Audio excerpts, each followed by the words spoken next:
Turi ahantu mu cyaro, Annabelle ni umukobwa uba muri iki cyaro, yavukiye rero muri famiye itishoboye, abana na tante we gusa kuko rwose nta babyeyi afite. Ni mu masaha y'igitondo rero arabyuka maze akabanza agakora amasuku, aravoma amazi ayasuka mu ibase, yamara kuzura agahita ayipfundikira, ahita rero ajya kubara ubunyobwa aba agomba rwose kujya gucuruza. Aba yamaze kubufunga nyine mu dushashi, abushyira ku gapurato neza maze akabara umubare wabwo, yasoza agahita yikorera aka gapurato. Asohoka rero mu gipangu iwabo agenda avuga ati nimugure ubunyobwa bwiza, nimugure ubunyobwa bwiza. Buba ari ubunyobwa nyine bukaranze abantu bagura bagahita baburya. Abakigera ku muhanda rero agahita ahura na mushuti we Maurice, ni umusore nawe wo muri iki cyaro nyine, gusa nyine we bacuruza imineke. Aba bombi rero bakunda kugendana bagenda bacuruza, cyane cyane ko batanacuruza ibintu bimwe, ni inshuti rwose zo kuva mu bwana bwabo.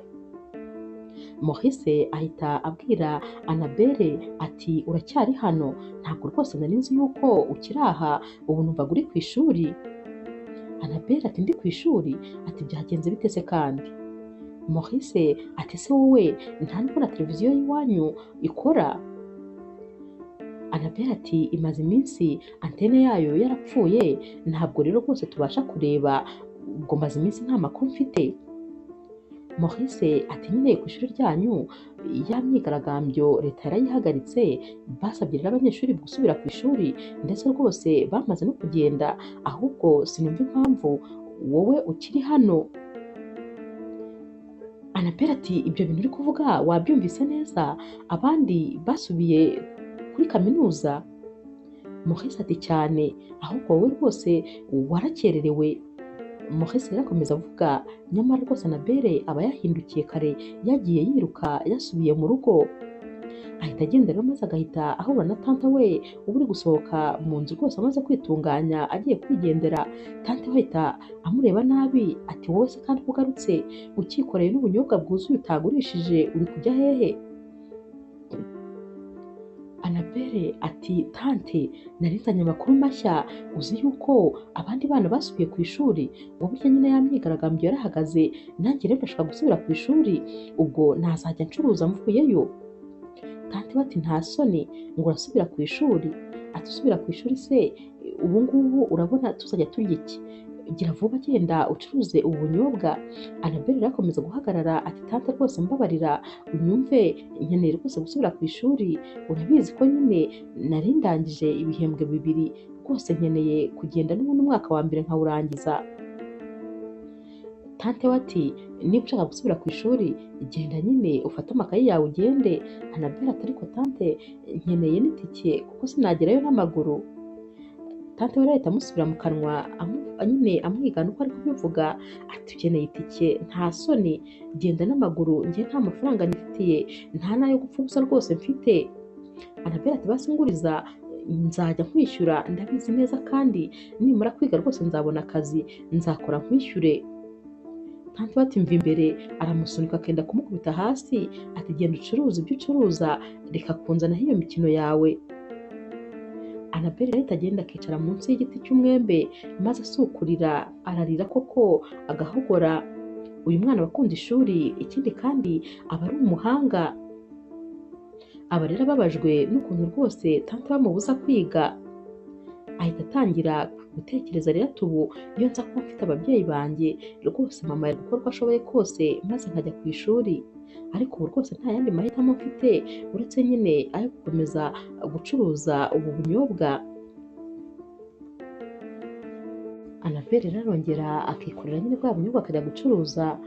Ku mugoroba rero Maurice aza kumureba, aramubaza ati ko ndeba rwose noneho ibyishimo ari hafi ya ntabyo? Annabelle ati none se ubu nashimishwa n'iki? Tante wanjye yanze ko rwose nsubira ku ishuri. Maurice rero ahita amuha utubenye aba amuzaniye, ati nari nkuzaniye twa tubenye ukunda. Ahita rero amwenyura Annabelle maze bagahita bicara bagasangira. Maurice ahita amubaza ati none se urumva ufite iyihe gahunda, urumva hagiye gukurikiraho iki? Annabelle ati ndumva ngiye gutangira gushakisha papa wanjye. Maurice ati waba uzi aho atuye se? Annabelle ati hoya ntabwo mpazi ariko nzi izina rye, ndumva rero natangira gushakishiriza kuri Facebook. Maurice ati ntakubeshye ndumva rwose iyo ari misiyo idashoboka, kubera ko se wareba kuri Facebook maze ukamenya ngo ni uwuhe, ko haba hariho amazina y'abantu benshi, uba usanga hari abantu benshi bitwa izina rimwe, ubwo urumva koko wamumenya? Annabelle ati simbizi nanjye, gusa ngomba gukora uko nshoboye kuko rwose nkeneye ubufasha, kandi ndamutse mubonye yamfasha yenda ngasubira ku ishuri. Maurice ati ariko tante wawe ntabwo ari umuntu mwiza rwose, uzi ukuntu umwinjiriza amafaranga menshi, uramucururiza cyane ukamwinjiriza amafaranga menshi ariko n'indashima, tekereza rwose ukuntu adakeneye kugufasha, arikunda gusa. Annabelle ahita amubwira ati tante wanjye rero nta kintu mushinja, kuko nyine yamfashe igihe nta wundi muntu n'umwe nari mfite, ababyeyi banjye bari bamaze gupfa, ntabwo nari mfite aho kujya, ubwo rero rwose sinamurenganya, ntabwo atagize, yakoze uko ashoboye anyitaho. Maurice ahita amubwira ati reka ibyo tubyihorere, ati ahubwo se wumvise utubenye turyoshye? Annabelle ati yego rwose turaryoshye nyine nk'ibisanzwe, ati kandi nawe rwose uba wakoze no kuza kumva uko ameze. Umunsi wakurikiye rero aba ari mu masaha y'igitondo, Annabelle araryama agasinzira cyane kubera nyine ukuntu aba yaraye adasinziriye ari gutekereza. Tante we arinjira maze agasanga Annabelle aracyasinziriye, ahita amukangura nabi cyane ati nta soni uracyasinziriye saa moya?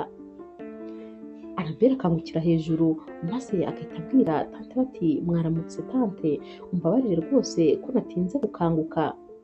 Tante we ati nkubabarire nta kindi uzi kuvuga, ubu se ubunyobwa waba ukaranze cyangwa urumva ari njye ndi bujye kubukaranga? Annabelle ati hoya tante, ubu ngubu nyine mpise njya kubukaranga. Tante bati iyi nzu se ninde uri buyisukure? Annabelle ati nabyo ndahita mbikora vuba vuba. Ubwo umwana w'uyu mutante w'ababyutse ni umwana mutoya nyine, ahita amubaza ati urashonje? Umwana ati yego. Tante wa Annabelle ati wabyumvise ko umwana wanjye ashonje, watetse se? Annabelle ati hoya ntabwo ndateka ariko byose ndahita njya kubikora.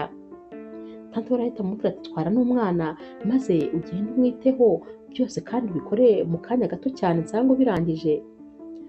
Annabelle amufata akaboko maze tante we agahita amubwira ati mutware gake ugende uhururira umwana. Tante we asigara yitonganya ati icyo uzi gusa ni ukuvuga ko ukeneye kujya ku ishuri, nta kindi.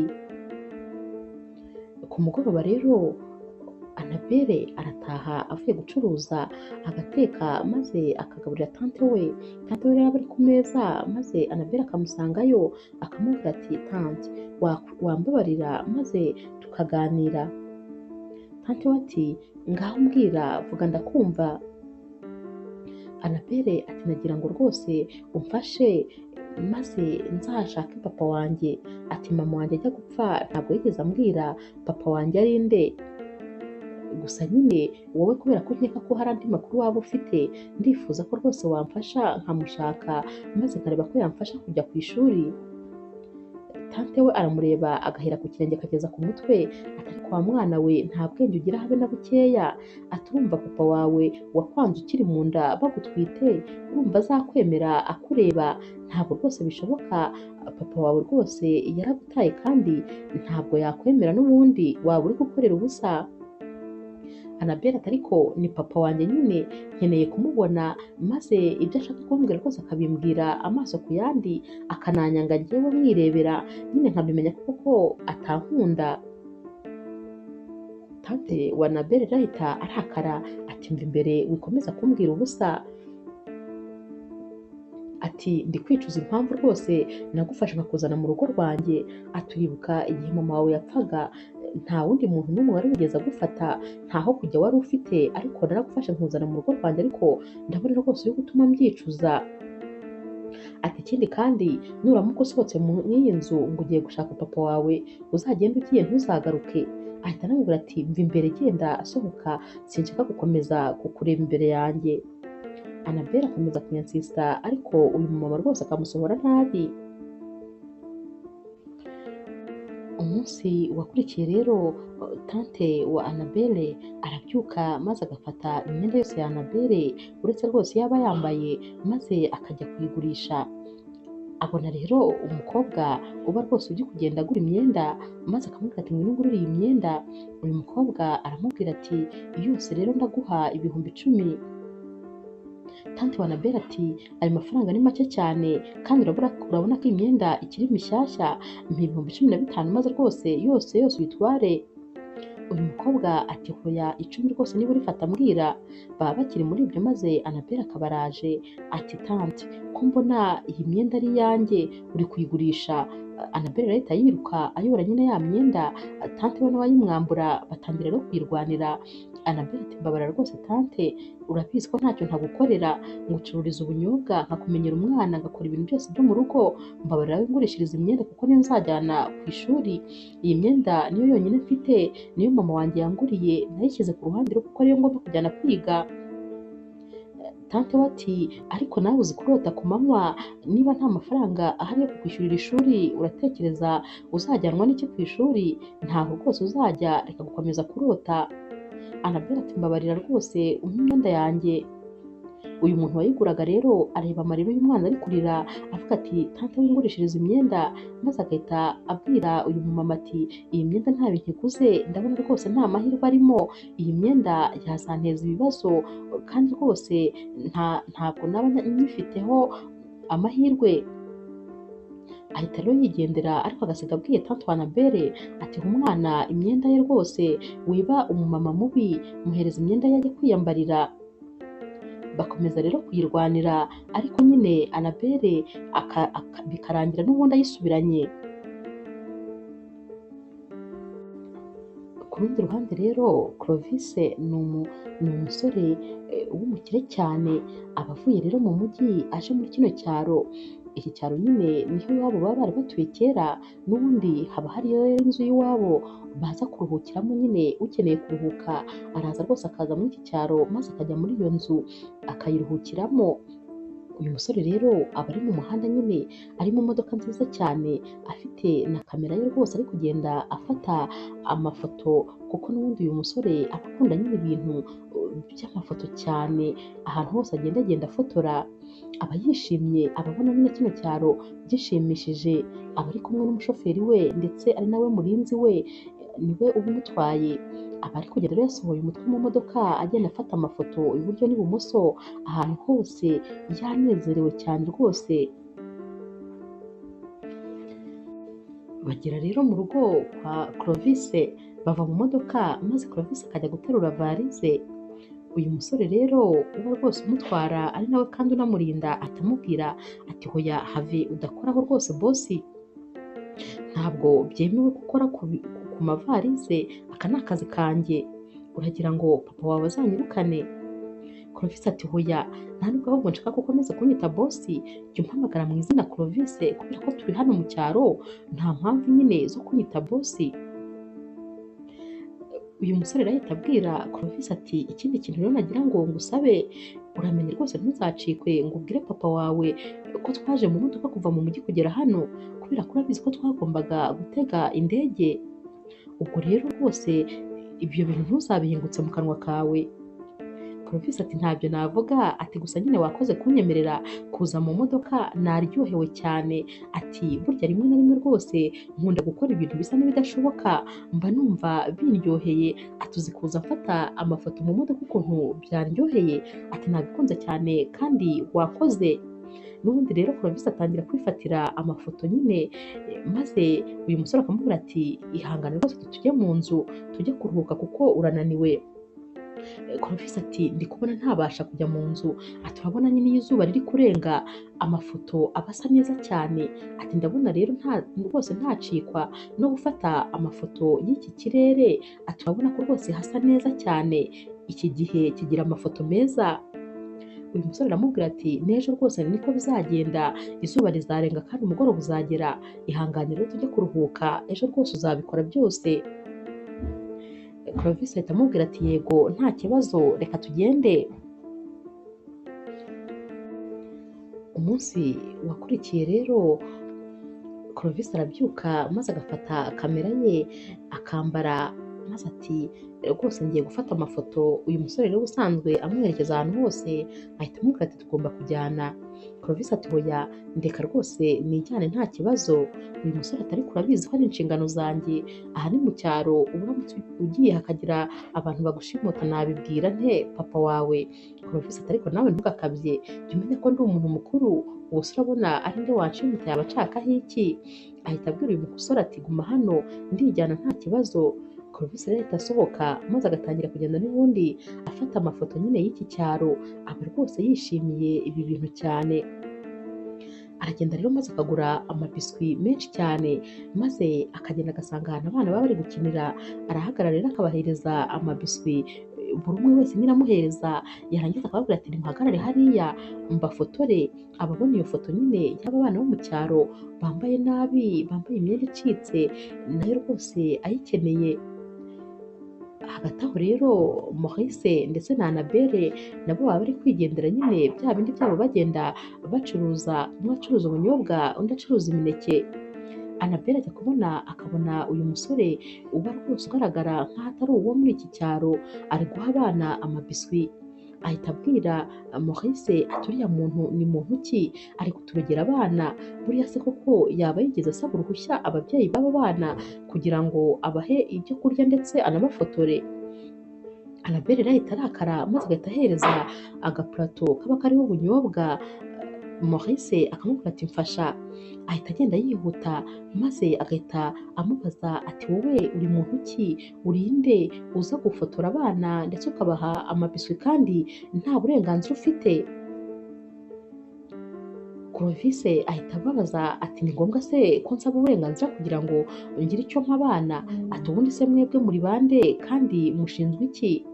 Annabelle ahita atangira kwambura aba bana bose amabiswi, ari nako ayasubiza nyine mu kantu Clovis aba yatwayemo, ati subirana ibyawe, ikindi kandi twizere neza rwose ko utazongera guha abana bacu ibintu ubonye, ntabwo ibi byemewe mu cyaro cyacu, ugomba kubanza gusaba uruhushya ababyeyi.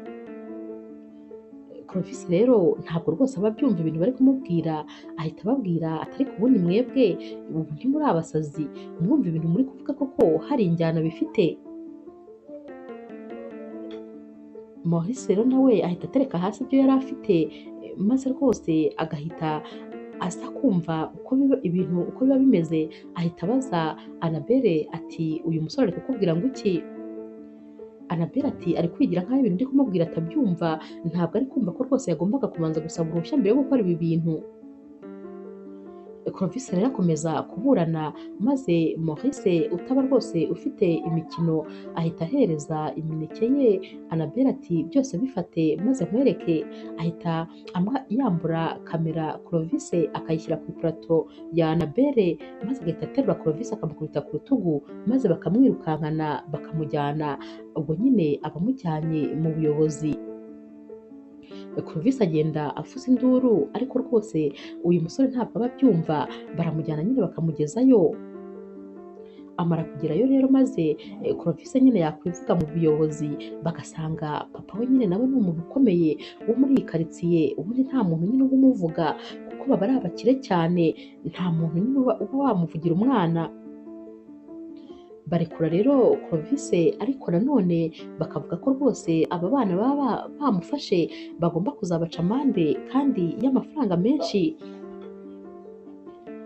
Maurice rero na Annabelle ubwo rwose baba bagiye mu bibazo kubera ko ntabwo baba bari bupfe kubona aya mafaranga.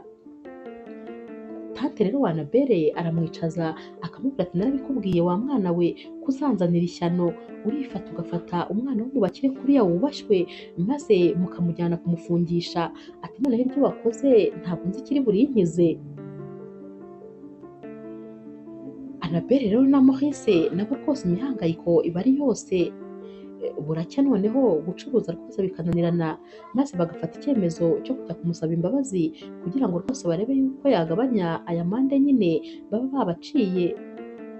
Bajya iwabo maze bagakomanga, wa musore rero ushinzwe kurinda Clovis araza agafungura, areba rero uyu mukobwa ndetse n'uyu musore akababwira ati ntabwo rwose Clovis akeneye kubareba, mwamuhemukiye cyane, ibyo mwakoze nyine mugomba kubyishyura, mugomba kubihanirwa.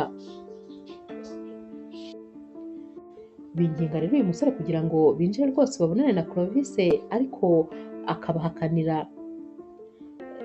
Maurice rero ndetse na Annabelle bafata icyemezo cyo kumutegerereza inyuma y'igipangu cye, baravuga bati ibyo ari byo byose araza gusohoka maze tumubone tumuvugishe.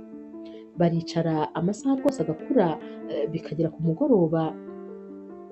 Annabelle rero atangira kugira ubwoba maze akabwira Maurice ati ndabona rwose twamubuze kandi nyamara tugomba kumusaba imbabazi, ariko kandi tante wanjye nintaha nta kintu nagurishije aranyica, urabizi ukuntu agira amahane, ntabwo rwose namukira, yankubita noneho sinaryama.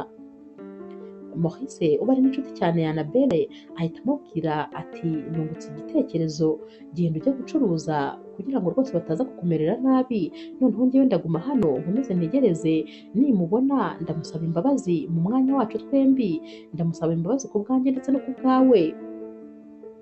Annabelle ati nakabaye rwose nguma aha kubera ko ni nanjye naguteje ibi bibazo byose, ni njyewe nabanje kujya kuvugisha uyu musore, gusa nanone ngumye hasi ncuruze tante wanjye rwose yanyirenza.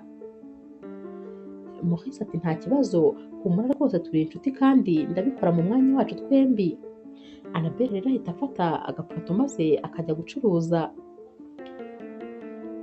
Maurice waguma yicaye aha maze rwose wa murinzi wa Clovis akomeza areba akabona uyu musore ntiyigeze ava aha, imineke yamwumiyeho ntiyigeze rwose ahahaguruka. Arasohoka rero maze akaza akamubaza ati ariko ubundi wowe urashaka iki? Maurice ati mbabarira umfashe, ndashaka rwose gusaba imbabazi. Aramwemerera akinjira maze agasanga Clovis muri salo, ahita arambika hasi imineke ye maze agapfukama ati rwose boss ndakwinginze tubabarire, ntabwo twari twakumenye, twakoze amakosa akomeye, twarakubahutse, ariko ndagusaba imbabazi, tubabarire ni ukuri ntabwo tuzabyongera rwose, yenda uduhe igihano cyose ushaka ariko udukurireho amande kuko turi abakene cyane, ntabwo rwose ari amafaranga twayabona, nkanjye mbana na papa wanjye urwaye, ni njyewe ngomba gushaka amafaranga adutunga, ntabwo rwose nabona ariya mafaranga yo gutanga. Clovis ahita amubwira ati ngaho haguruka ndakubabariye, agahita amubaza ati none se wa mukobwa mwafatanyije wari hehe? Maurice ati nari ndi gusaba imbabazi mu mwanya wacu twese, ntabwo yabashije kuza rwose, ariko nawe mubabarire, nari naje mu mwanya wacu twese. Clovis rero ahita arakara maze agahita yihagurukira, ababona rwose uyu mukobwa yamusuzuguye kuba watabashije kuza gusaba imbabazi, ahita abwira wa murinzi we ati sohora uyu musore nagende namubabariye ariko namvira ahangaha. Bahita bamusohora rero, ariko agenda avuga ati mubabarire rwose n'uriya mukobwa nawe ntabwo ari we, ariko Clovis ntabwo aba akeneye kubyumva. Ku rundi ruhande ariko Annabelle ataha nimugoroba, agataha rwose atacuruje, yacuruje buke atabumaze. Tante we rero aba agikubita amaso ipurato n'amafaranga, agahita amubwira ati nta soni, urifashe utaha utamaze ubu bunyobwa, sinakubwiye ko umunsi utazajya ubumara utagomba gutaha. Annabelle ati mbabarire rwose tante, uyu munsi wa mbere uyu munsi mubi cyane, nari nabanje kujya gushaka wa musore ngo musabe imbabazi kugira ngo rwose utazishyura ya mande. Tante we aseka cyane ati ngewe nkwishyurira amande, ubundi se wari uzi ko nzayishyura? Ati ntayo nari kuzishyura rwose, nari kuzakureka bakagufunga, ati ariko ibyo ntacyo bimbwiye nta nubwo bindeba, amakosa wakoze ntabwo rwose agomba gutuma mpomba sincuruze, hita ufata ubu bunyobwa vuba ujye kubucuruza kandi ugaruke ubumaze. Nyamara rwose abamubwira ibi kandi ari mu masaha y'ijoro. Annabelle arasohoka ariko nyamara akabura abakiriya kubera ko buba bwije abantu bose batashye. Arongera rero nyine akabutahana kubera yuko nta yandi mahitamo aba afite.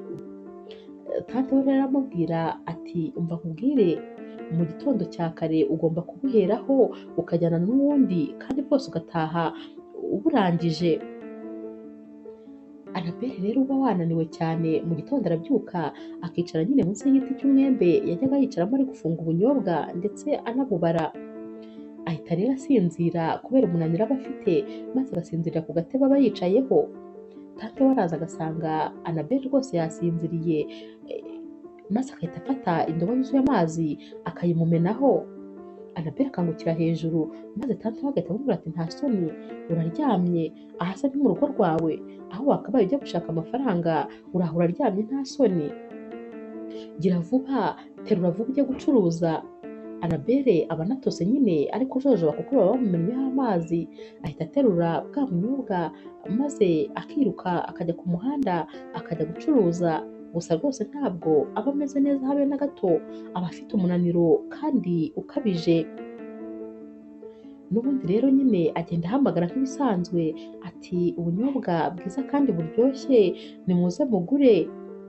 Aba ari kugenda asakuza rero ahamagarira ubunyobwa, maze Clovis uba wazindutse ajya gufata nyine amafoto, aba ari gufata amafoto nyine ahantu hose mu bihuru, mu byatsi, mu majaride, mu bihingwa biba biri muri iki cyaro.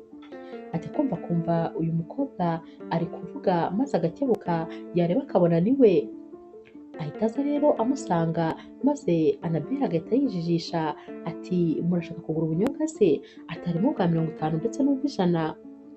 Uyu musore ahita amubwira ati njyewe urakeka nkeneye kugura ibi bintu uri gucuruza? Ati uri kwigira nkaho utamenye se? Ati ndi wa musore wasebeje maze ukanamujyana mu buyobozi. Ati kubera iki utigeze uza kunsaba imbabazi? Abakimubwira ibi Annabel rwose uba atameze neza habe na gato, atangira kuzungera, isereri iramufata maze akatangira kubona ibintu byose biri kugenda.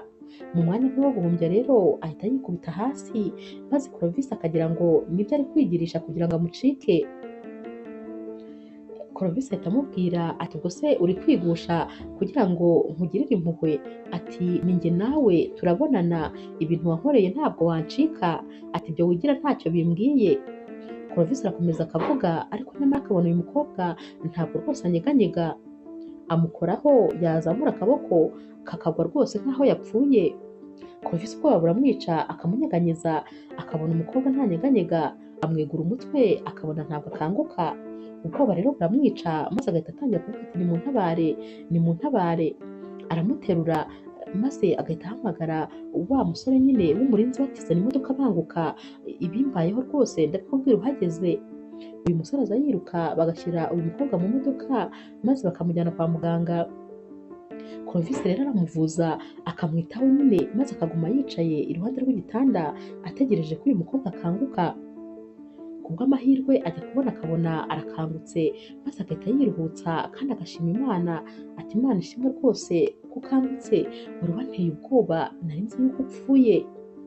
Uyu mukobwa akanguka amubaza ati ndi hehe kandi byagenze bite? Clovis ati turi kwa muganga nyine, waguye umera nk'umuntu uri muri koma, niyo mpamvu nari nakuzanye aha ngaha. Gusa nyine muganga yakwandikiye imiti navuye no kuyigura, iyi miti uzajya ukomeza uyinywe mu gitondo, saa sita na nijoro. Ikindi kandi muganga yambwiye ngo ugomba gufata nyine amaproteine menshi, ukarya n'imboga nyinshi, rwose ngo ufite ikibazo mu mubiri, kandi nanone ukita no kurya imbuto kandi zigiye zitandukanye. Annabel rero arikiriza, nyamara rwose nubwo aba ari kwikiriza ntabwo aba yumva ahantu ibi bintu byose azabikura bari kumubwira. Ahita abaza uyu musore ati none se ubunyobwa bwanjye buri hehe? Clovis ahita amubwira ati ubunyobwa bwawe rero rwose urihangana, aho waguye nyine niho twabusize, gusa nyine bwari bwangiritse cyane kuko bwikubise hasi rwose bwivanga n'amabuye. Annabel ati mbabarira njye kubureba, reka njye kubushaka kubera ko noneho tante aranyica neza neza.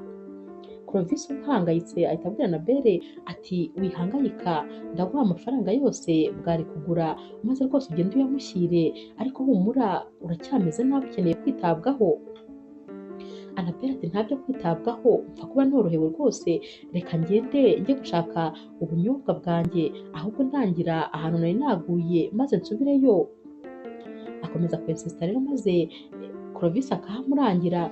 Annabel ahita asohoka mu bitaro yiruka, Clovis agasohoka amwiruka inyuma. Annabel ariruka cyane agasiga Clovis, ariko nawe agashyiramo agatege akamugeraho nyine aho ubu bunyobwa buba bwamenetse. Annabelle arahagera agasanga bwose bwivanze n'amabuye, maze si ukurira ararira cyane agasakuza.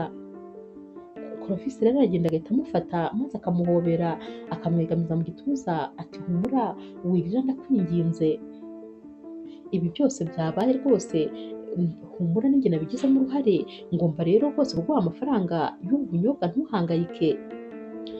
Annabelle afata ipurato nyine ye abucururizaho niyo yonyine aba ahasanze, maze Clovis akamubwira ati akira amafaranga uyajyane. Annabelle ati huya ntabwo wampa n'amafaranga, wanyitayeho unyishyurira ibitaro ungurira imiti, urumva koko narenzaho no kugira ngo umpe n'amafaranga ntararangiza no kukwishyura ibibazo byose naguteje.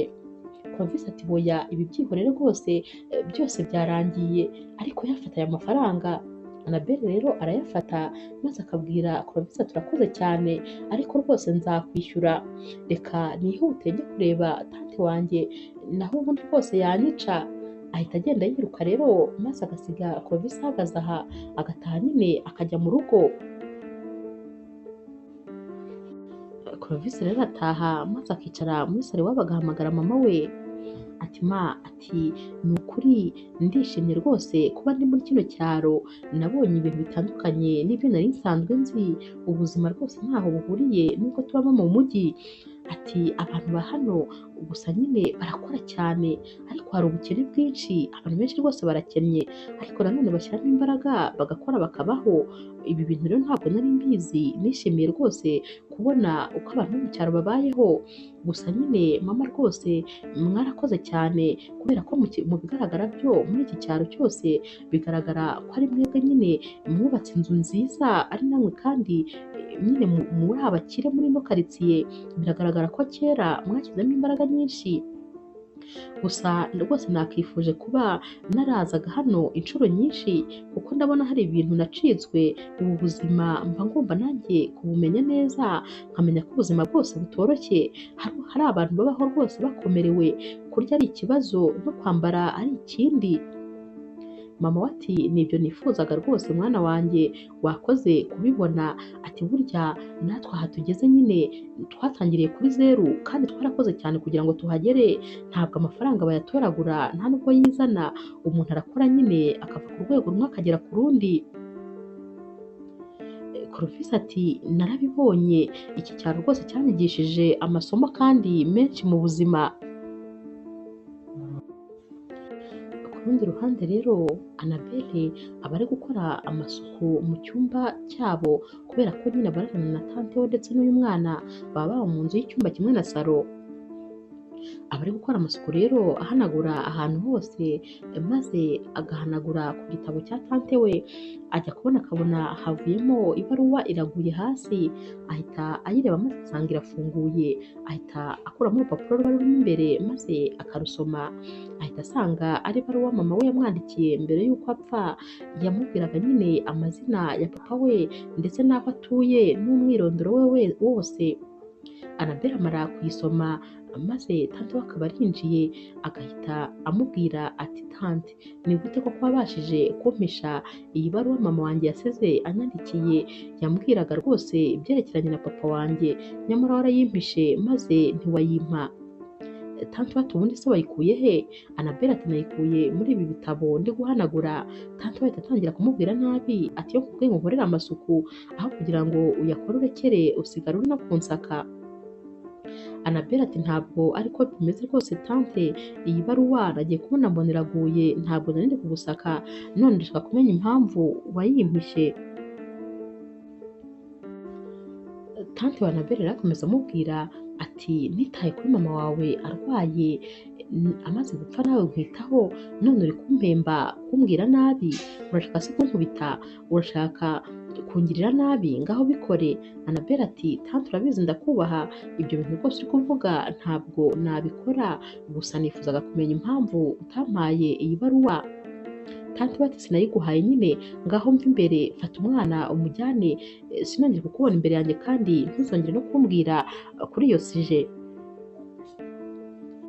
Iminsi yakurikiye rero Annabelle rwose agenda akomeza gufata iyi baruwa maze akajya ayisoma ayisubiramo. Umunsi umwe rero tante we amusanga yicaye ku buriri n'ubundi ari kuyisoma. tante we aricara maze agahita amubaza ati urumva rero ukeneye kuzajya kureba papa wawe? Annabelle ati sindabitekerezaho ntabwo ndafata icyemezo. Tante we ati uzagende gusa umunsi uzagenda ntuzagaruke hano. Annabelle ati kandi nakubwiye ko ntarafata icyemezo. Gusa nyine Annabelle ahita abwira tante we ati ndagushimira ko rwose wambaye hafi, ko ntacyo utakoze kugira ngo nanjye mbe ndiho. Nta wundi muntu wo muri famiye ya mama wigeze ushaka kunyakira, nyamara rwose wowe waramfashe.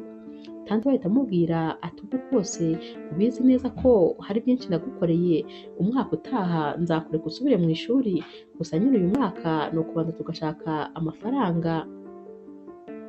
Annabelle rero yumva gusubira mu ishuri maze akamwenyura kuko rwose aba yumva abishaka cyane, aba ari n'umuhanga nyine, aba rwose akunda ishuri. Umunsi umwe rero Annabelle aba avuye gushaka amazi nk'ibisanzwe, yikoreye indobo nyine irimo amazi ari mu muhanda. Clovis rero nawe aba ari kwifotorera Natire nyine nk'ibisanzwe. Clovis abona Annabelle maze agahita amuhamagara ati hagarara hagarara nze gusuhuze. Aza yiruka rero maze agahita amusuhuza ati ntabwo nari nzi ko ni ukuri nzongera kukubona. Annabelle ati nanjye nuko nari nzi ko rwose ubu ngubu watashye. Clovis ati ntaha hehe? Annabelle ati ujya mu mujyi. Clovis ati ninde se wakubwiye ko ndi uwo mu mujyi?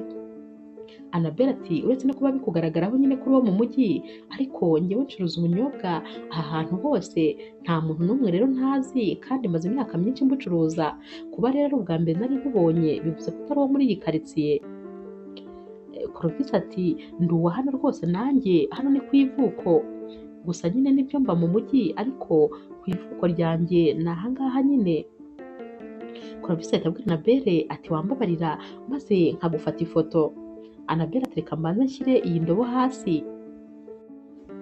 Clovis ati hoya ndashaka rwose kugufata ifoto umeze gutya nyine uwikoreye. Annabelle ati nta kibazo. Clovis rero ahita atangira kumufotora maze akamubwira ati ntundebe, wowe ugire nkaho nyine uri wibereye mu byawe rwose nta n'umuntu uri kureba imbere yawe. Annabelle rero atangira guseka bihita bimusetsa ukuntu amazi aba ari no kumumenekaho nyine ava mu iyi ndobo amumenekaho, araseka maze Clovis agahita amufata ifoto ati wawu, ati mbega ikiremwa gitangaje, ati none uraseka neza, ati ni ubwa mbere mbonye inseko imeze itya, ati mbega amafoto meza. Annabelle akomeza kwihindukiza areba hirya areba hino, ari nako rwose Clovis akomeza amufata amafoto. Asoza rero kumufata amafoto maze agatangira kumwereka nyine amafoto yamufashe, ati uri mwiza cyane, amafoto yawe nayo ni meza nayakunze.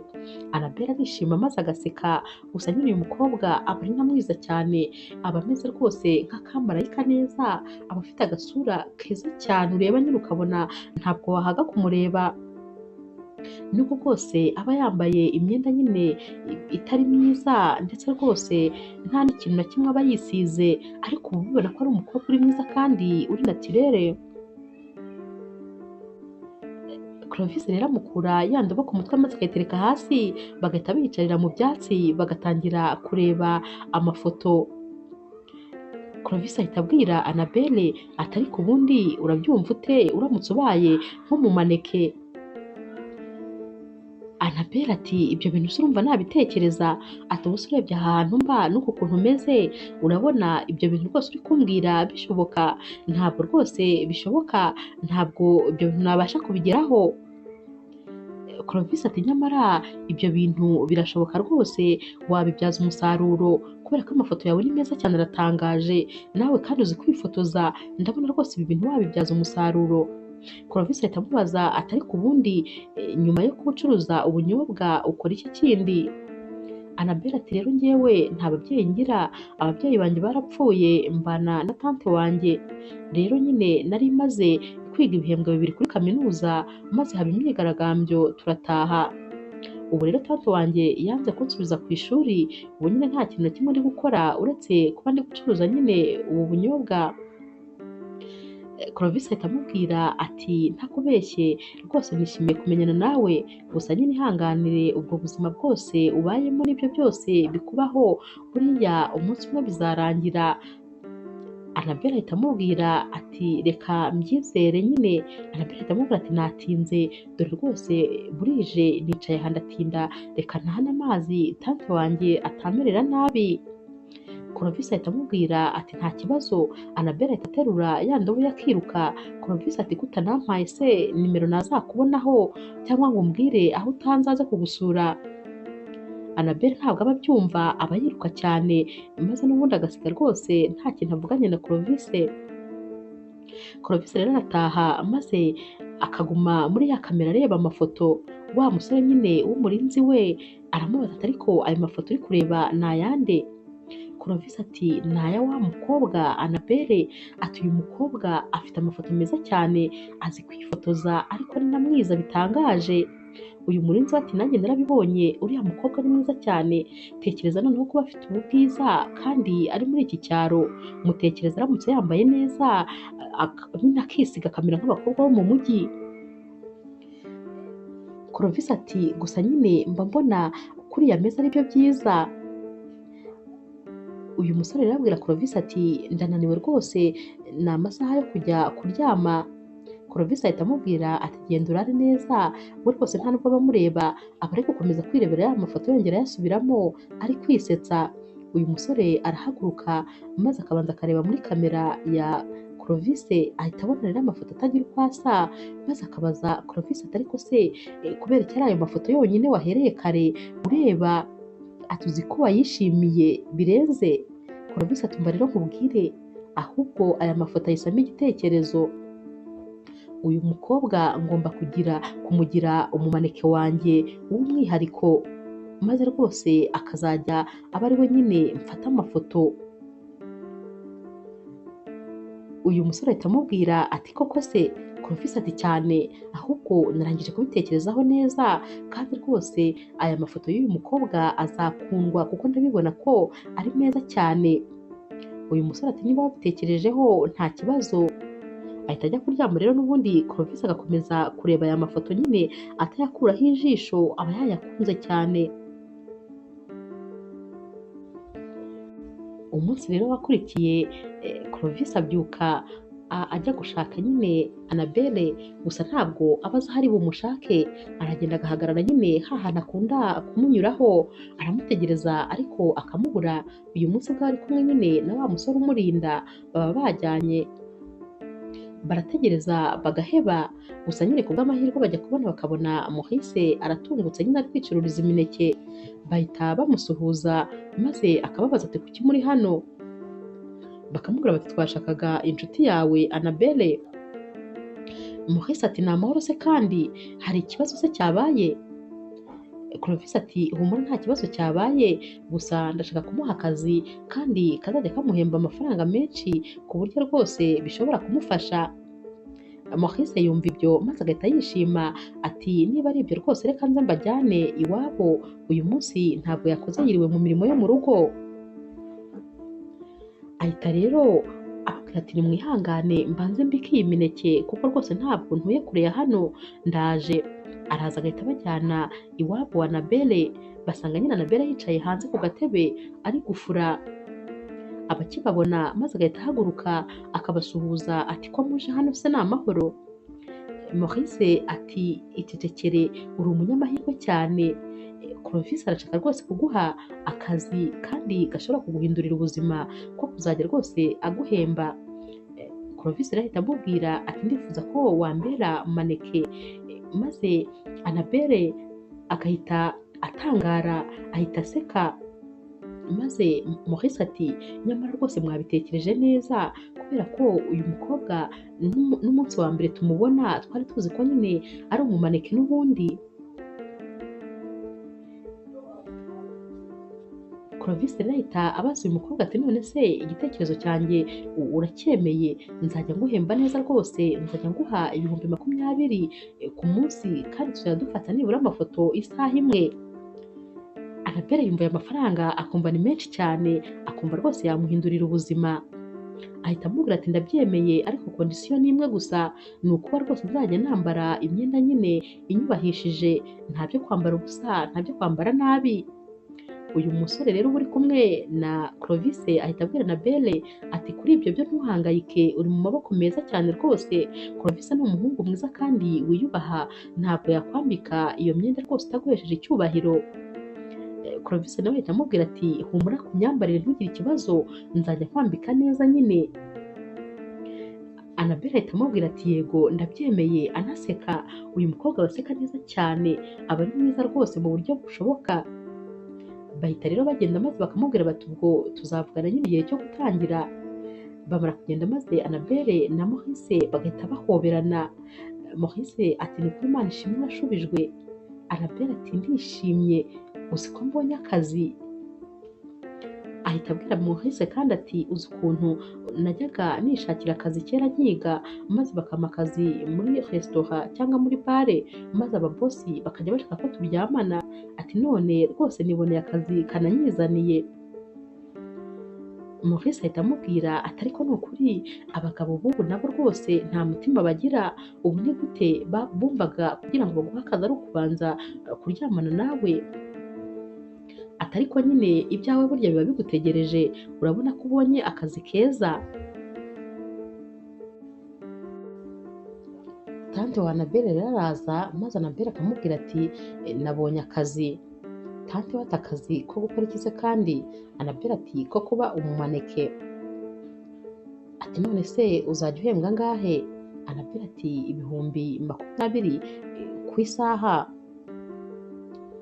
Tante we ati 20,000? Uravuze ngo ni ku kwezi cyangwa ni ku munsi? Annabelle ati ni ku munsi. Tante we ahita areba hirya maze agaseka, aba yumvise ko nyine aya mafaranga ari menshi. Annabelle rero ahita akomeza amubwira ati rwose numva ngize amahirwe, aya mafaranga ngomba kuyafata neza maze nkaba nanasubira ku ishuri kuko inshuti zanjye zambwiye ko rwose n'ubu naza nta kibazo. Tante we ati oya, ayo mafaranga uzajya uyakorera maze uyazane nyakubikire. Annabelle ati ariko nanjye mfite konti yanjye nayashyiraho. Tante we ati rekeraho kwigira umuntu uzi ibintu byose, nzajya nyakubikira. Ati ikindi kandi ndumva twakabaye duhindura rwose imishinga. Ati ndashaka ko twazajya tuyabika maze tukazajya hanze. Annabelle ati hanze se kandi gukora iki? Tante we ati ntuzi ko se umugabo wanjye papa w'uriya mwana ariho aba? Ati twazajya kumureba. Annabelle ati none se ajya kuvugisha? Tante we ati ntabwo ajya amvugisha ariko rwose nazajya kumushaka. Annabelle ati nyamara niba atajya kuvugisha rwose nta n'impamvu zo kujya kumushakayo kuko ushobora kujyayo n'ubundi ntiyemere kukwakira. Tante we ahita amubwira ati ceceka, rekeraho, wowe genda ukorere amafaranga ubundi uzajya uyazana nyakubikire, nzakwereka icyo tuzayakoresha kandi kizima. Ati urabyumva neza? Annabelle abanza kureka kwikiriza ariko tante we akamushyiraho igitsure maze Annabelle akavuga ati yego nabyumvise rwose tante.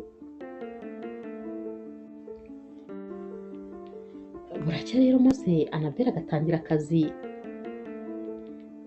Clovis amujyana nyine ahantu muri natire, nyine ahantu mu byatsi, maze akamwambika rwose ikanzu nziza kandi ndende, akamwambika n'ingofero nyine, ingofero ziriya ngofero nyine abantu bambara bari nko kuri plage, maze akamuhereza umuhoro. Ubwo nyine amufata amafoto Annabelle ameze nk'uri gutema igitoki, akongera akamufotora ameze nk'uri gutema ibyatsi, aba ameze nyine nk'uri mu kazi gasanzwe nyine ko mu cyaro. Gusa nyine uyu mukobwa aba yifotoza neza cyane, ubona amafoto ye rwose ari meza. Clovis rero arabikunda maze agakomeza akamufotora amwereka nyine uko yitwara, uko aseka, aba anaseka neza cyane.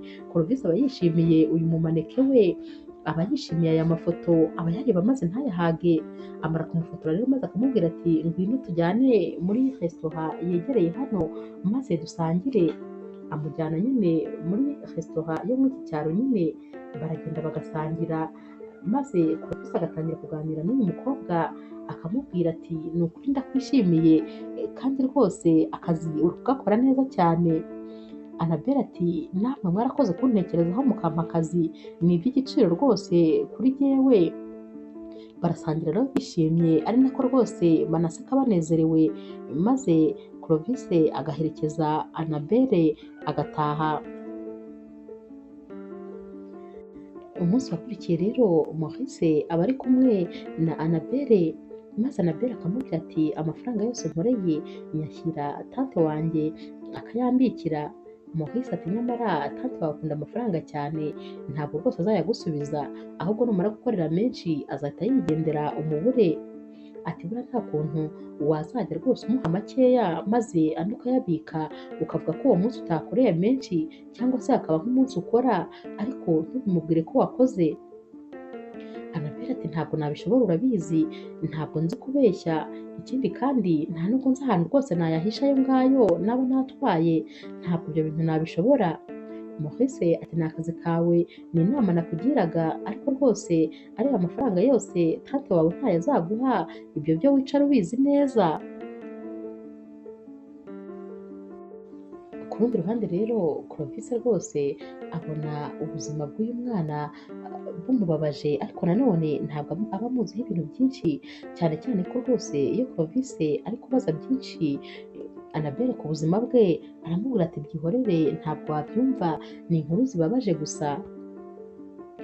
Clovis rero abwira wa musore nyine umurinda ati ndifuza ko unshakira amakuru kuri uyu mwana yuzuye, kubera ko rwose hano mu cyaro ntabwo wabura amakuru yose.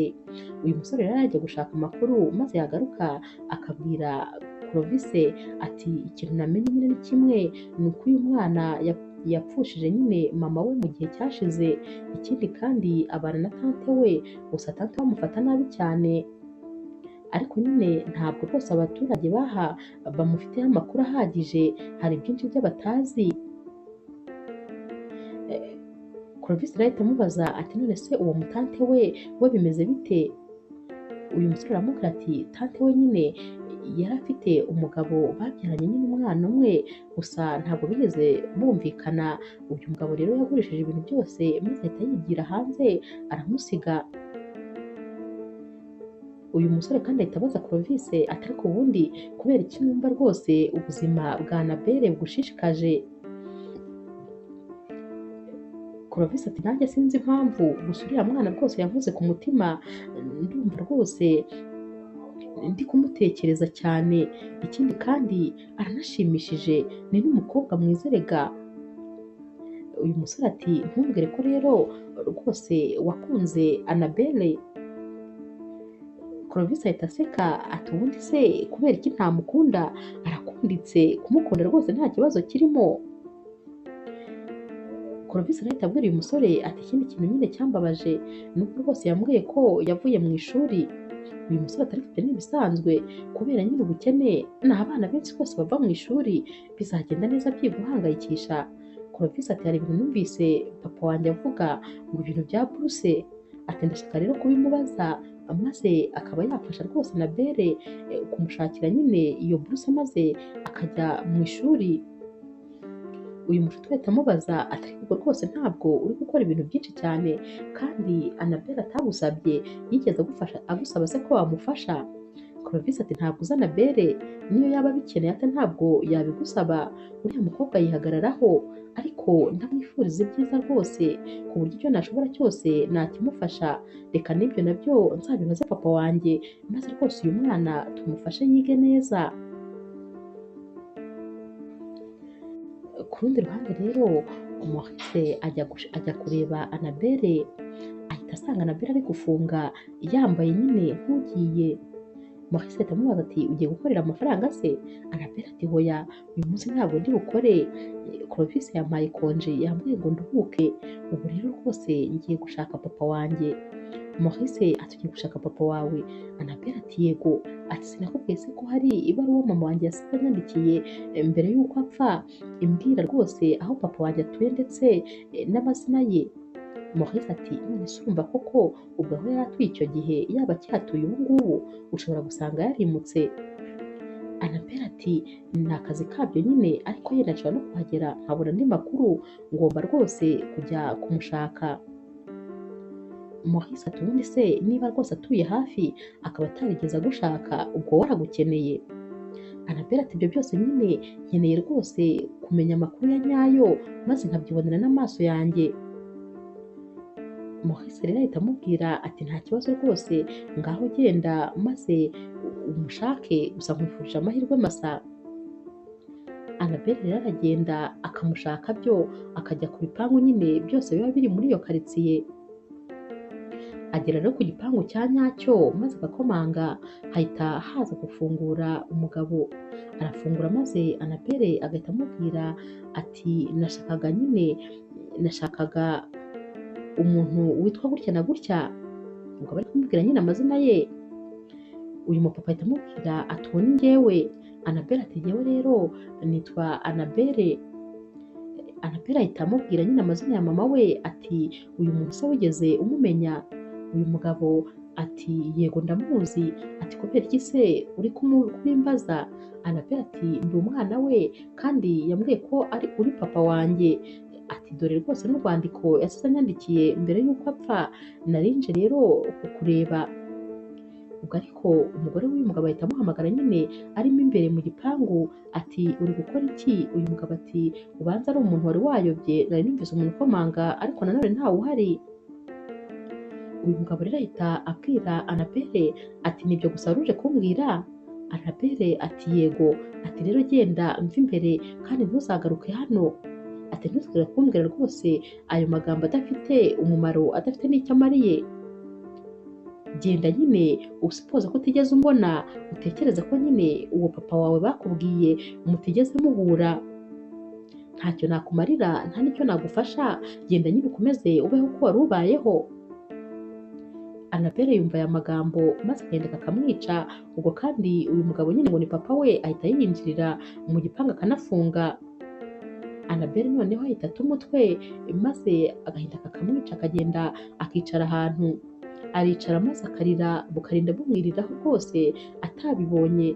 Ajya kubona akabona burije, noneho bumara kwira akayoberwa n'inzira iri bwongere kumutahana, kuko rwose nyine ntabwo aba amenyereye muri izi karitsiye aba yagiyemo.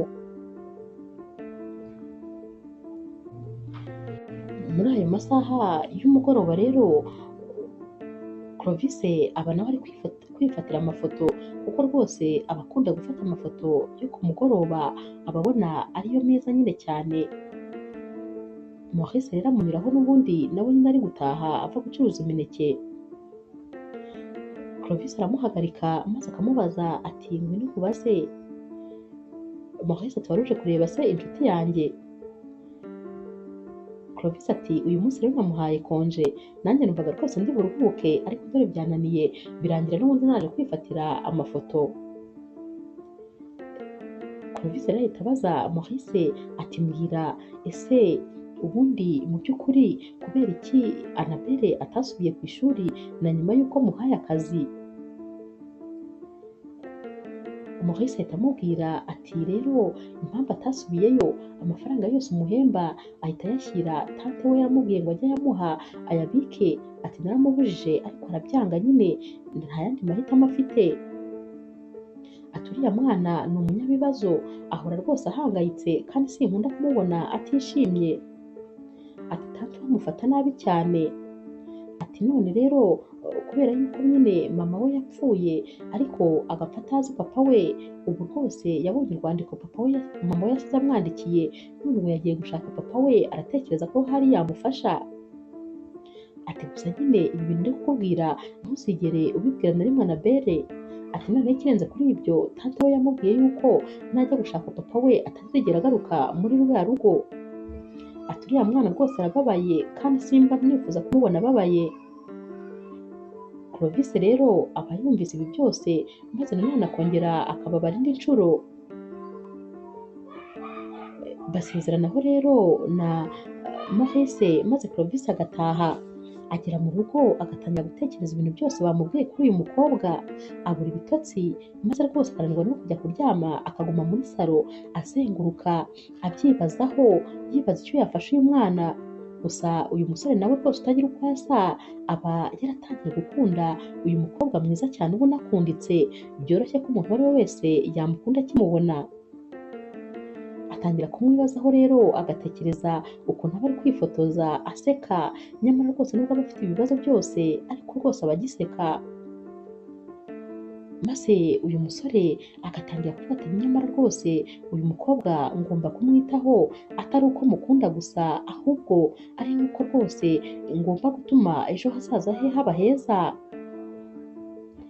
Aba ari muri ibyo rero maze akajya kubona akabona Annabelle aramuhamagaye. Annabelle rwose uba wayobewe noneho aho ari butahe n'agahinda kaba kamwice, aba yicaye ku nzira wenyine kandi byamaze kuba mu masaha y'ijoro. Aramuhamagara maze Clovis yakwitaba telefone akumva ni we, ati Annabelle atumeze neza, nyamara rwose Annabelle ntabwo aba ameze neza kuko aba amuhamagaye ari no kurira. Clovis ati wirira ngaho mbwira. Annabelle ati nayobewe rwose aho ntaha, ubu ngubu nicaye ahantu, akahita ahamurangira. Clovis ahita afata imodoka yihuse maze agahita ajya kureba Annabelle, aragenda akimubona agahita ava mu modoka yihuta, agahita agenda akamuhobera, aramuhobera maze akanga kumurekura. Annabelle ati urakoze, nari nayobewe rwose ukuntu ndi buva aha hantu. Ahita amushyira mu modoka rero maze akamutahana, ati reka mbanze nkugeze mu rugo iwacu, ubanze ukarabe, ubanze nyine umere neza, utuze ubone gutaha. Baragenda rero bagera kwa Clovis. Clovis aramubwira ati genda ukarabe rwose amazi ashyushye, ukarabe neza kandi uhindure imyenda, ati maze rwose wumva uruhutse. Annabelle rero amara gukaraba maze agahita aza akicara agatangira kuganira nyine na Clovis. Clovis rero amubaza uko byagenze kugira ngo abe yicaye hariya, maze Annabelle akamubwira inkuru zose z'ukuntu yari yagiye gushaka papa we, akanamubwira kandi ibyo papa we yamusubije. Annabelle ahita amubwira ati ubuzima bwanjye rwose burarangiye noneho, uyu niwe nari ntegerejeho noneho amahirwe ya nyuma, nyamara nawe rwose ntakeneye no kumbona.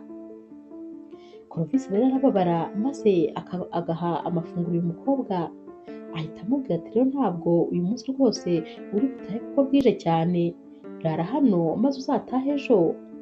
Annabelle ati ubusa noneho tante wanjye ntazanyica. Clovis ati humura rwose ntacyo azagutwara, n'ubundi icyo yagukorera uyu munsi ni nacyo yagukorera ejo, ariko iryamire wiruhukire. Annabelle ahita abaza Clovis ati ariko mbabarira umbwize ukuri, kubera iki wakomeje kunyitaho, kuki wakomeje kumba hafi kandi rwose njyewe duhura ubwa mbere naraguhemukiye. Clovis ati hoya, uburyo twahuyemo nyine nabwo ahubwo bwanyeretse ko uri umuntu ufite ubumuntu, kuba rwose utakwemera ko abana utazi undi muntu yabahemukira, biriya nabyo byatumye mumenya ko uri umukobwa w'umutima kandi wakwitangira n'abaturanyi uretse na famiye ye. Nabyo rero narabigukundiye cyane, noneho ukuntu wari wihagazeho nabyo narabigukundiye kuko nkunda umukobwa wihagararaho, uzi rwose uzi gufata resiponsabirite ku bintu ibyo ari byo byose. Annabelle rero ahita amubwira ati ariko ni ukuri wankoreye byinshi mu buzima, sinibaza impamvu n'ubu rwose ugikomeza kunyitaho, nanaguhamagara ugahita untabara wihuta. Clovis ati ni ngombwa cyane rwose ko mbikora. Amureba mu maso rero maze agahita amubwira ati hari impamvu nyinshi rwose zibintera. Annabelle ati izo mpamvu rero ni izihe? Clovis ati ya mbere ni uko rwose uri umukobwa mwiza kandi mba mbona ukeneye ubufasha, kubera ko nyine ubuzima ubayemo ntabwo ari bwiza, rero mba numva rwose ukeneye umuntu ukuba hafi. Ikindi kandi ufite ibibazo muri iyi minsi, urumva ukuntu nyine papa wawe nanone yongeye kukwihakana, nabyo n'indi mpamvu noneho yatuma nzakuba hafi kurusha. Ikirenze kuri ibyo rero amureba mu maso umwanya munini maze akaba aramusomye, ati ikirenze kuri ibyo ndagukunda kandi ndagukunda cyane. Annabelle ahita akanura amaso maze akayoberwa aho ari, ibintu byose bikamutungura, akayoberwa icyo kuvuga ndetse n'icyo gukora. Clovis ahita amubwira ati ndagukunda ariko rwose humura, ntuhangayike ko ugiye kurara mu nzu imwe nanjye, humura rwose urarara mu cyumba cy'abashyitsi, ntugire ikibazo, nta kintu nagukorera kibi, humura rwose utekane, ndagukunda kandi nkwifuriza ibyiza, nkwifuriza rwose kugira ibintu byiza imbere yawe. Annabelle rero aramubwira ati urakoze cyane, gusa nyine nawe uri umusore mwiza urakunditse, ariko nanone ntabwo tuberanye, nawe urabibona, uri umusore wo mu mujyi, uri umukire, ufite amafaranga menshi, reba nanjye umwana wo mu cyaro ucuruza ubunyobwa, urabona ko rwose tutaberanye habe na gatoya. Clovis ahita yongera akamusimbukira maze akamuhobera, akongera akamusoma ati ndagukunda nyine, ukuri ni uko ngukundira, nicyo ngukundira, ikindi kandi urumva ko nyine ibintu byose ndabifite, ntabwo ngewe nkeneye ikindi kintu waba ufite kugira ngo ngukunde, nkeneye kugukunda kubera ko ufite umutima mwiza gusa, ni wowe nshaka mu buzima bwanjye, kuko ibindi byose nk'uko wabivuze ndabifite. Annabelle ati ese ubwo nk'ababyeyi bawe baramutse bamenya ko rwose ukundana n'umukobwa wo muri iki cyaro, noneho umeze nkanjye w'imfubyi, babifata bate? Clovis ati humura, ababyeyi banjye ni abantu beza cyane kandi rwose bita ku bantu abo ari bo bose, nta kibazo rero cyabaho rwose, ibyo ntibiguhangayikishe. Clovis rero yereka icyumba Annabelle ari buryamemo, maze Annabelle akarara adasinziriye, abatekereza amagambo yose uyu musore yamubwiye, akajya atekereza ukuntu yamusomye maze akisetsa, agakomeza akikora ku munwa, akongera rwose akareba izi ntoki, aba yishimye nanone ariko afite ubwoba, kuko ababona uyu musore nyine atari uwo mu kigero cye, ababona atari uwo mu cyiciro cye rwose.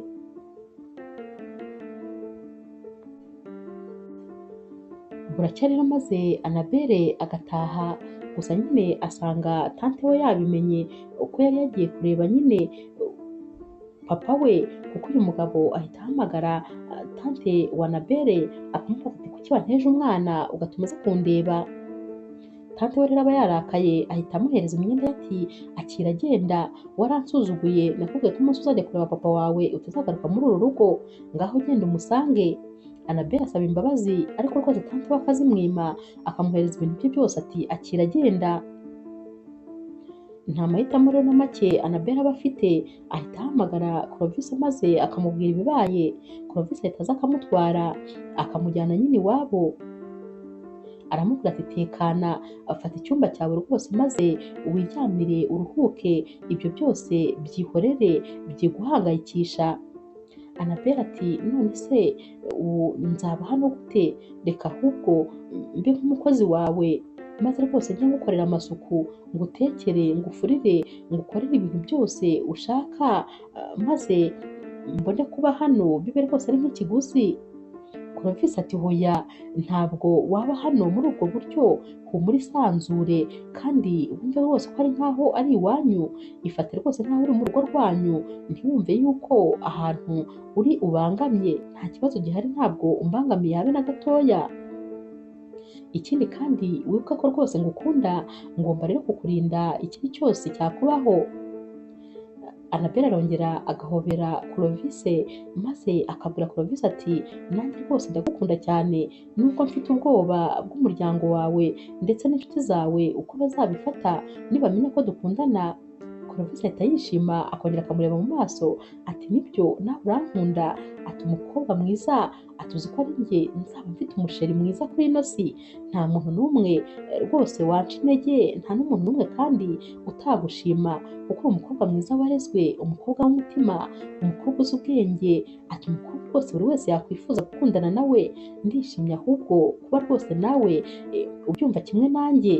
Barongera bagahoberana maze Clovis akongera agasoma kandi Annabelle rero arara muri uru rugo, ariko mu gitondo akabyuka akajya gusaba imbabazi tante we, abagira ngo nyine agende amusaba imbabazi maze yongere agaruke mu rugo.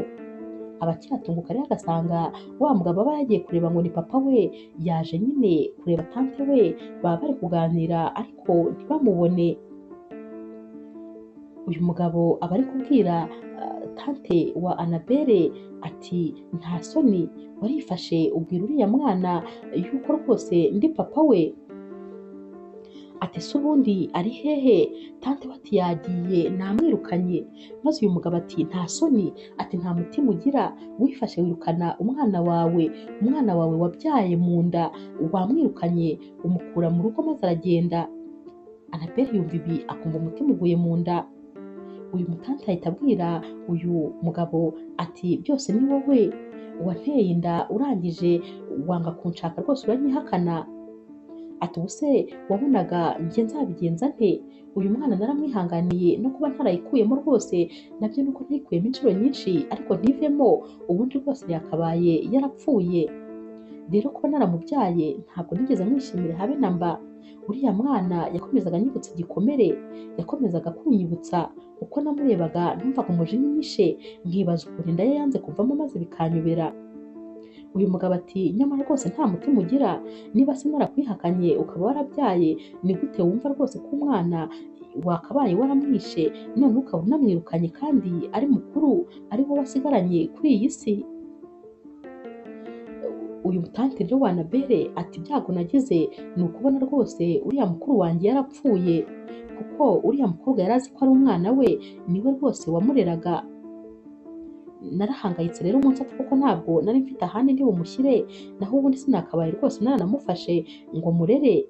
Uriya mwana simukunda, sinigeze mukunda ari mu nda, n'ubu simukunda habe na mba. Annabelle rero ahita aza yiruka anarira ati burya nuko bimeze, burya ni wowe mama wanjye wa nyawe, ibindi byose warambeshyaga. Nanjye ukuntu narinje ngo nje kugusaba imbabazi kugira ngo ngaruke mu rugo, naho burya ntiwigeze unkunda. Ati ariko nanone menye rwose impamvu utigeze unkunda kuva nkivuka kugeza uyu munsi. Narabibonaga ariko nkagira ngo nuko nyine ntari umwana wawe, none koko ndi ikibazo kuri wowe. Ahita ahindukira akabwira papa we ati umubyeyi gito gusa, cyakoze wowe na tante wanjye nako ingirwa mama muraberanye rwose, muri bamwe mwese. Guhera uyu munsi nta n'umwe nshaka kuzongera kubona mu maso yanjye, nk'uko mwanyanze ndi muto nanjye mbanze nkuze. Nzamenya ko nta mubyeyi n'umwe mfite kuri ubu rwose, noneho ndi imfubyi ku babyeyi bombi. Ikindi kandi namwe muzamenye ko rwose mutigeze mubyarana rimwe. Uyu rero umutante wa Annabelle ashaka gukomeza kumusobanurira, ariko Annabelle ati byose nanabyumvise ko wapfuye, ahubwo ari we bari tante wanjye atari we mama wanjye. Ati ngaho nimusigare mu mahoro yanyu rwose sinzagaruka. Ahita rero yigendera maze agasubira kwa Clovis. Aragenda maze akamubwira ibintu byose ukuntu byagenze, ibyo yasanze iwabo. Clovis agahinda karamwica, maze Annabelle agahita abwira Clovis ati noneho kuri iyi nshuro nyine ubumenye ko ndi njyenyine kuri iyi si, nta muntu n'umwe nsigaranye. Clovis ati bamfite, ndagukunda cyane kandi n'ababyeyi banjye bazaba ababyeyi bawe. Ahita amubwira ati se uzi yuko ababyeyi banjye ndabahamagaye maze nkababwira ko rwose nabonye umuntu utangaje muri iki cyaro, nkababwira ko nabonye umukobwa nakunze n'umutima wanjye wose kandi ngomba kuzagutahana nkakujyana iwacu, maze ababyeyi banjye bakakubona kandi rwose ukaba ari naho uzaba uba igihe cyose uzaba utegereje ko njye nawe hari indi mishinga tuzageraho. Annabelle ati koko se, ati wanyu barabyemeye? Clovis ati cyane, ndetse rwose biteguye no kukwishyurira ishuri ugakomeza amashuri ukiga, maze rwose ukaba umukobwa w'icyitegererezo. Ikindi kandi ndifuza ko tujyana no mu mujyi nyine, noneho ukaba umumaneke wanjye wo mu mujyi. Ndifuza rwose kuguteza imbere mu buryo bwose bushoboka.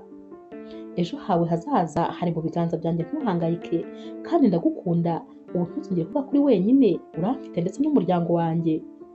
Annabelle ahita ahobera Clovis maze akamubwira ati wowe rwose uri marayika wavuye mu ijuru, Imana yakunyoherereje kugira ngo undinde unkure mu bibazo nari ndimo.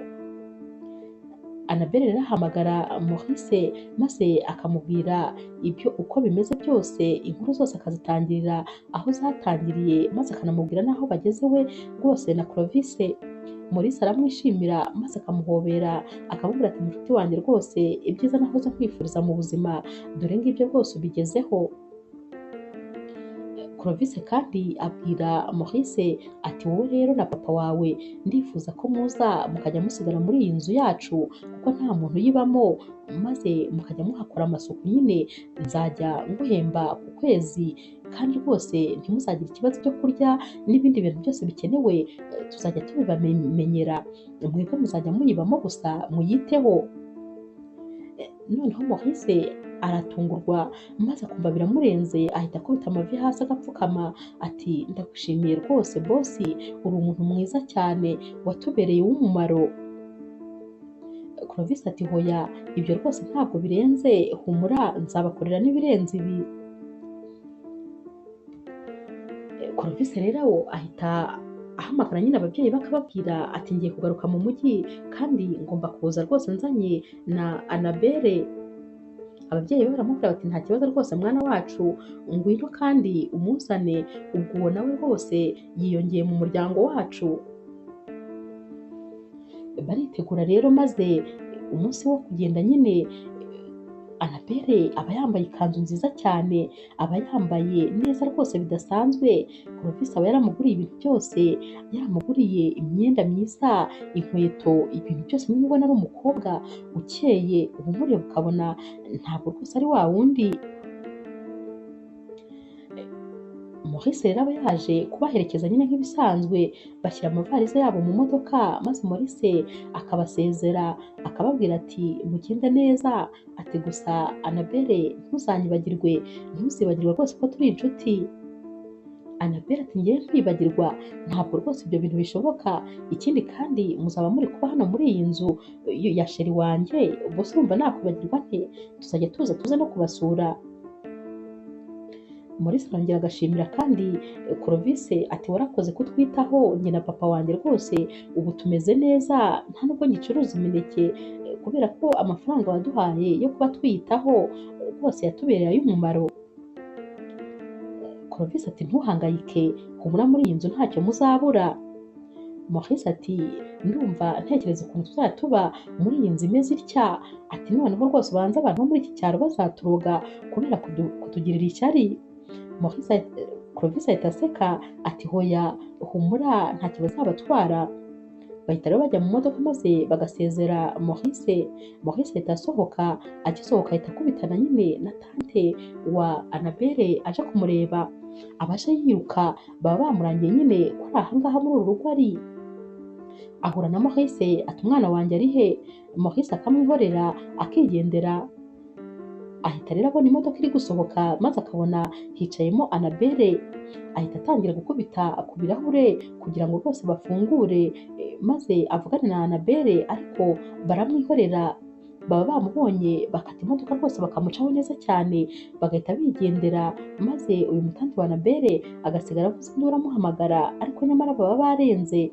Yicara mu muhanda maze asukurira akivayo. Gusa Annabelle nta nkuru rwose ya tante we ndetse na papa we aba ashaka kuzongera kumva ukundi, nako aba ari mama we ntabwo aba ari tante we. Annabelle rero na Clovis baragenda maze nyine bakajya mu mujyi, bagera iwabo wa Clovis bagasanga babiteguye. Ababyeyi rero b'uyu musore baba bagikubita amaso Annabelle maze bakamukunda cyane, ukuntu ari umukobwa utuje, umukobwa mwiza cyane rwose mu buryo bugaragara, ufite ikinyabupfura bigaragara ko rwose yarezwe. Baramuhobera rero maze bose bakamwishimira kuko rwose baba bazi amateka ye kuva bigitangira kugeza nyine uwo munsi, byose Clovis aba yarabibabwiye uko bimeze. Baramubwira bati rero tekana mwana wacu, rwose umuhungu wacu yatubwiye byose kuri wowe, yanatubwiye ko kandi agukunda, ntugire ikibazo turabashyigikiye bana bacu. Annabelle rero rwose arishima maze agatangira kwisanzura muri uru rugo. Kuko rero bahita bamusubiza ku ishuri maze akajya kwiga kaminuza akayirangiza, ubwo kandi aba anabifatanya nyine no gufata amafoto n'uyu musore Clovis, ndetse rwose aba yaramushyize noneho no muri kampani ye y'abamodo. Uyu mukobwa aba akunzwe cyane ku buryo abantu bose bakeneye no kwamamaza niwe rwose baba bashyira ku byapa byabo. umukobwa rero aragenda akaba umusitari rwose, kandi nyine agatera imbere kubera ko n'ubundi aba ari n'umukobwa w'umunyabwenge mu busanzwe.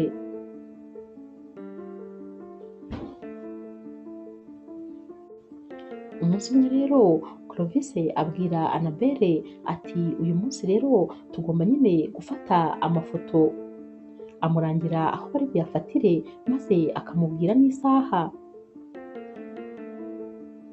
Clovis rero amuha ikanzu nziza cyane aba yamuguriye, akamubwira ati ndashaka ko ari iyi kanzu uri bwambare kubera ko nyine aya mafoto ndayashaka muri iyi kanzu, ndabona rwose ariyo biri buze kujyana.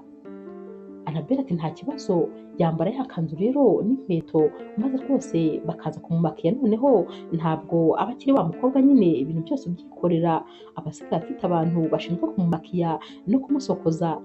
Baramutunganya maze umushoferi agahita aza kumutwara akamujyana nyine aho bagomba gufatira amafoto. Annabelle rero aba akinjira maze agahita asanga uyu musore arapfukamye ahantu rwose hari ibipirizo byinshi, hari indabyo, hateguye cyane.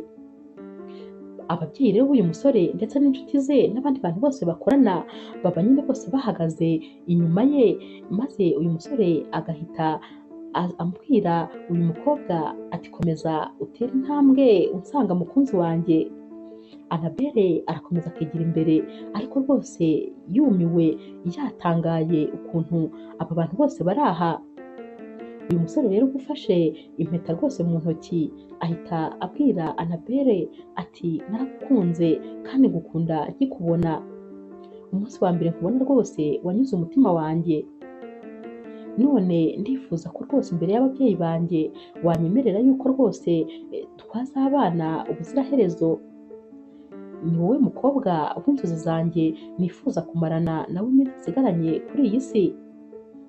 Annabelle batangiye no kurira, emosiyo zamwishe, ahita ahereza uyu musore ikiganza maze bose bagatangira gusakuza bati avuze yego, avuze yego. Uyu musore aramwambika impeta maze agahita ahaguruka akamuhobera ati rukundo rwanjye rwose ndakwishimiye kandi ndagushimiye ko wemeye kuba mu buzima bwanjye, uri uw'igiciro kuri jyewe. Annabelle ati ahubwo ni wowe rwose nkwiriye gushimira ku byo wakoze byose kugeza uyu munsi, ndetse ndashimira n'ababyeyi bawe rwose badushyigikiye maze tukaba tugeze kuri uyu munsi dufashe umwanzuro wo kuzabana ubuziraherezo.